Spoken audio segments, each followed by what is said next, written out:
प्रभु यीशु मसीह के नाम में सभी को जय मसीह की। प्रिय भाई और बहनों, आज का हमारा मुख्य वचन है पहला पत्रस इसका 3रा अध्याय 3रे वचन से लेकर 6वां वचन तक। पहला पत्रस इसका 3रा अध्याय 3रे वचन से लेकर 6वें वचन तक। वहाँ पर वचन में इस प्रकार से लिखा है, तुम्हारा श्रृंगार दिखावटी ना हो, अर्थात बाल गूंथना, सोने के गहने या भांति भांति के वस्त्र पहनना, परंतु तुम्हारा छिपा हुआ मनुष्यत्व नम्रता और दीनता की सजावट से सुसज्जित रहे, क्योंकि परमेश्वर की दृष्टि में इसका मूल्य बड़ा है। पूर्व काल में पवित्र स्त्रियां भी जो परमेश्वर पर आशा रखती थी, वो अपने आप को इसी रीति से संवारती और अपने अपने पति के अधीन में रहती थी। अगर हम वचन को देखेंगे तो 3 बातें हमें यहाँ पर दिखाई देती है। सबसे पहली बात यह है कि आत्मिक श्रृंगार, हम इस वचनों में आत्मिक श्रृंगार के बारे में देख सकते हैं। और दूसरी बात को अगर हम देखेंगे तो यहाँ पर अधीनता के विषय में भी लिखा हुआ है। तीसरे बात को अगर हम देखेंगे तो यहाँ पर एक आदर्श स्त्री के बारे में भी लिखा हुआ है। तो इन तीनों बातों में से आज हम सीखेंगे एक आदर्श स्त्री। आदर्श स्त्री क्या करती है, आदर्श स्त्री कैसी रहती है, आदर्श स्त्री कैसी रहनी चाहिए। अगर हम आदर्श मतलब क्या है इसके बारे में देखेंगे, आदर्श मतलब हमें देखने के बाद कोई हमारे द्वारा सीखना चाहिए। ये एक सच्चा आदर्श है। हम लोगों को क्या दिखाते हैं, हमारे अंदर क्या है जिसके द्वारा लोग परमेश्वर की महिमा करते हैं, जिसके द्वारा परमेश्वर की लोग गवाही देते हैं, जिसके द्वारा लोग आशीषित होते हैं। आदर्श मतलब हमें देखकर लोग परमेश्वर की महिमा करें, क्योंकि यशायाह इसका 43वें अध्याय 7वें वचन को अगर हम पढ़ेंगे तो वहाँ पर वचन में इस प्रकार से लिखा है कि परमेश्वर ने हमें उसकी महिमा करने के लिए ही बनाया है। तो जब हम एक आदर्शमय जीवन दिखाएंगे तो लोग हमारे द्वारा परमेश्वर की महिमा देंगे। और दूसरी बात को अगर हम देखेंगे, जब हम आदर्शमय जीवन के साथ जिएंगे तब हमारे द्वारा लोग उद्धार में आ सकते हैं। तीसरी बात को अगर हम देखेंगे, जब हम आदर्शमय जीवन जिएंगे तो हमारे द्वारा एक परमेश्वर की गवाही बनेगी। और चौथे बात को अगर हम देखेंगे, आदर्शमय जीवन जीने के द्वारा हम आशीषित हो सकते हैं, क्योंकि बहुत सारे लोग आदर्शमय जीवन जी के परमेश्वर के आशीषों को प्राप्त किए। जब हम आदर्शमय जीवन जिएंगे तो निश्चय परमेश्वर हम सभी को ज़रूर आशीष देंगे। तो आदर्श, जब यीशु मसीह इस दुनिया में आए, हम सभी को पता है यीशु मसीह 2000 वर्ष पूर्व इस दुनिया में आके हमारे लिए, हमारे पापों के लिए, हमारे अपराधों के लिए स्वर्ग को छोड़कर इस पृथ्वी पर आकर हमारे लिए मारे गए, गाड़े गए, फिर तीसरे दिन जी उठे और आज वो स्वर्गारोहण हो गए हैं। और वचन में इस प्रकार से लिखा हुआ है, पहला पत्रस इसका 2रा अध्याय 21वें वचन को अगर हम पढ़ेंगे तो वहाँ पर वचन इस प्रकार से कहता है कि यीशु मसीह हमारे लिए दुख उठाकर हमें एक आदर्श दे के गए हैं ताकि हम उसके पद चिन्हों पर चले। मतलब यीशु मसीह ने हमें एक आदर्श दिखाया है। उसी प्रकार से अगर हम देखेंगे, प्रेरित लोगों ने और चेले लोगों ने भी हमें एक आदर्श दिखाया।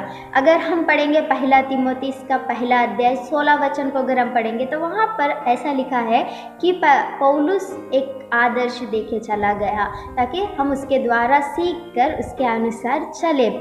आज के लोगों को अगर हम विचार करेंगे, आज के कलीसियाओं को हम विचार करेंगे, आज के विश्वासियों को अगर हम विचार करेंगे तो हम लोगों को किस प्रकार का आदर्श दे रहे हैं। हमारे लिए कौन आदर्श है? हमारे लिए क्या यीशु मसीह आदर्श है?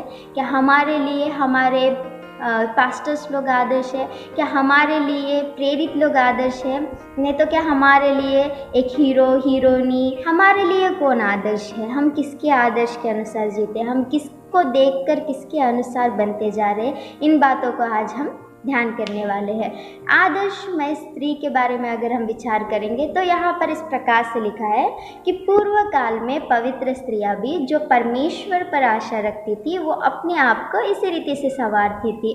वो किस रीति से संवारती थी? स्त्री मतलब कलीसिया। आत्मिक रूप से अगर हम देखेंगे, स्त्री मतलब कलीसिया, तो स्त्रियां भी अपने आप को संवारती थी ताकि वो परमेश्वर की दृष्टि में उसका मूल्य बड़ा है। तो आज हम किस प्रकार से अपने आप को सजाना चाहिए?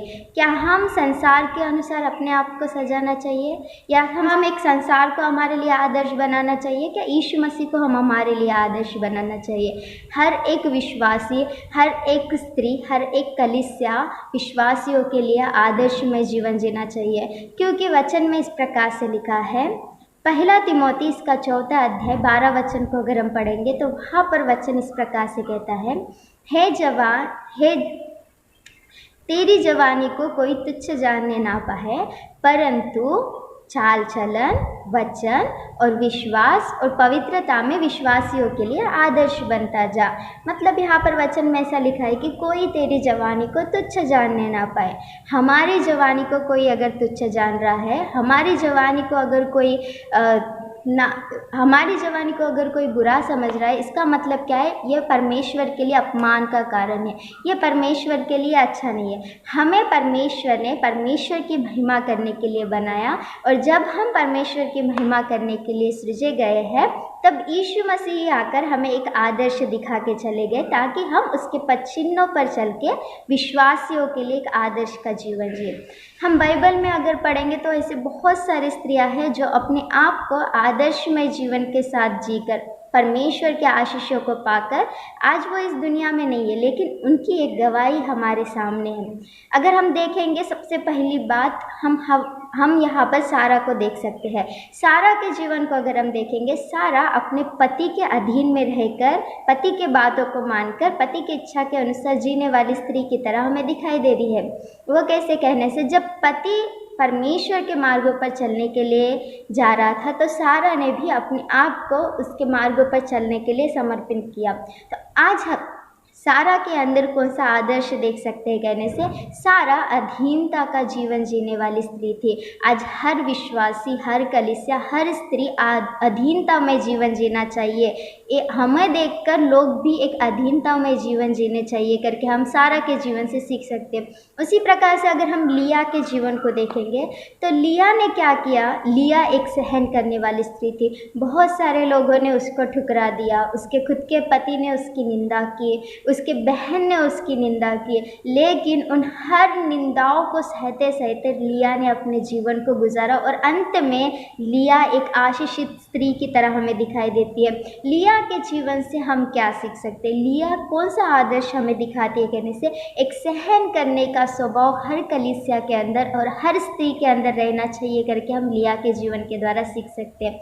और इसी प्रकार से अगर हम देखेंगे, ओकेदेबेद, ये जैसे मूसा की माता ने क्या किया? मूसा की माता ने अपने परिवार को, अपने बच्चों को परमेश्वर के लिए समर्पित किया, और परमेश्वर के लिए समर्पित करके वो एक आदर्शमय जीवन के साथ जीकर इस दुनिया से चली गई। आज हम उसके जीवन के द्वारा क्या सीख सकते हैं? कहने से हमारे परिवार को, हमारे बच्चों को हमें हर समय परमेश्वर के लिए समर्पित करना चाहिए और एक समर्पित जीवन के साथ जीना चाहिए करके हम यहाँ पर सीख सकते हैं।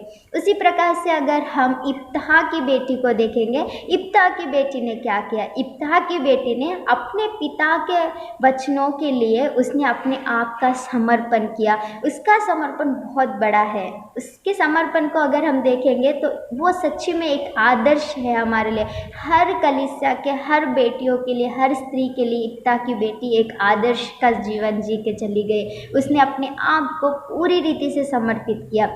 हर स्त्री, हर कलीसिया इब्ताह की बेटी के तरह समर्पित जीवन के साथ जीना चाहिए करके हम यहाँ पर देख सकते हैं। उसी प्रकार से अगर हम दबोरा को देखेंगे, दबोरा अपने परिवार को, अपने कलीसिया के लिए एक समर्पित जीवन जीने वाली, समर्पण करने वाली स्त्री की तरह हमें दिखाई दे रही है। हर समय हमें अपने आप को, अपने परिवार को, अपने कलीसिया के साथ समर्पित जीवन के साथ जीना चाहिए करके हम दबोरा का जीवन से सीख सकते हैं।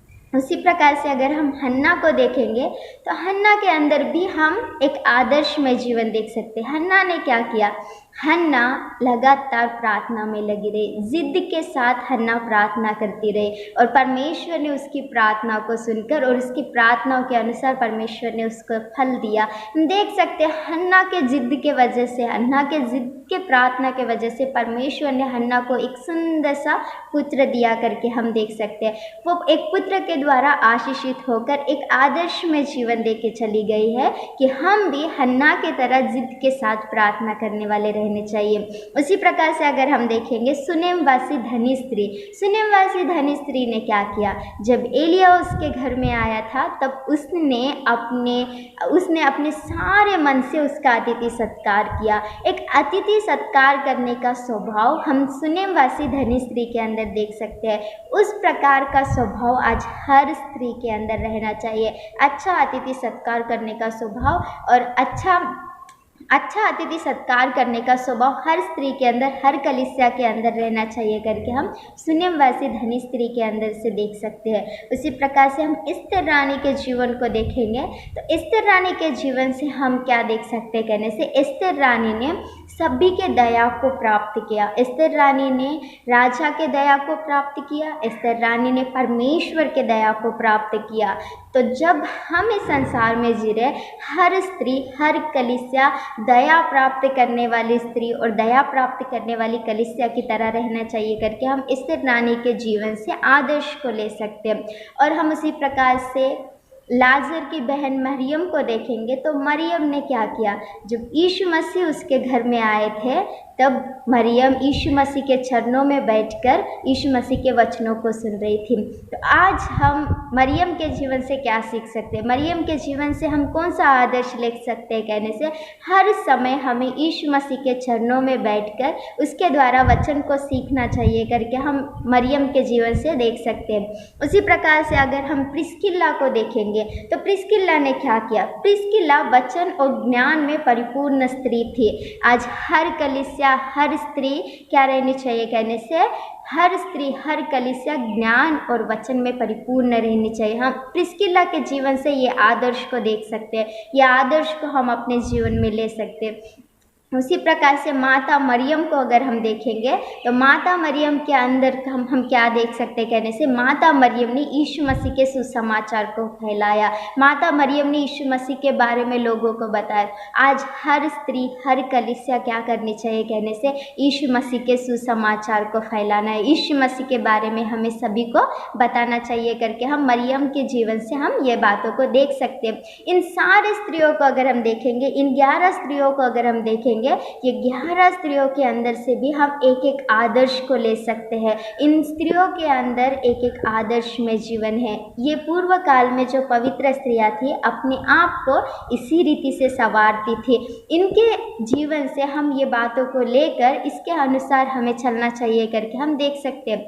तो हमें आज अपने आप को एक बार परखना है, एक स्त्री होने के नाते, एक कलीसिया होने के नाते, क्या मेरे अंदर इस प्रकार का जीवन है, क्या मैं परमेश्वर के लिए एक आदर्श में जीवन जी रही हूँ, क्या मैं संसार में एक आदर्श में जीवन के साथ जी रही हूँ, क्या मेरे अंदर अधीनता का स्वभाव है जैसा स्वभाव सारा के अंदर था, क्या मेरे अंदर ओकेबेद की तरह स्वभाव है, क्या मेरे अंदर ओकेबेद के जैसा मन है जो अपने परिवार को और अपने बच्चों को परमेश्वर के लिए समर्पित किए, क्या मेरे अंदर इक्ता की बेटी के जैसा समर्पण है, क्या मेरे अंदर लिया के जैसा सहन करने वाला स्वभाव है, क्या मेरे अंदर दबोरा के तरह कलीसिया और परमेश्वर में एक माता के जैसा रहने वाला स्वभाव मेरे अंदर है, क्या मेरे अंदर हन्ना के तरह जिद से प्रार्थना करने वाला स्वभाव है, क्या मेरे अंदर सुनेमवासी धनी स्त्री की तरह अतिथि सत्कार करने का स्वभाव है। हमें अपने आप को एक बार परखना है, क्या मेरे अंदर ये बातें हैं, क्या मैं संसार को ये आदर्श दिखा रही हूँ, क्या मैं एस्तेर रानी की तरह परमेश्वर के दया को प्राप्त कर रही हूँ, समाज के दया को मैं प्राप्त कर रही हूँ,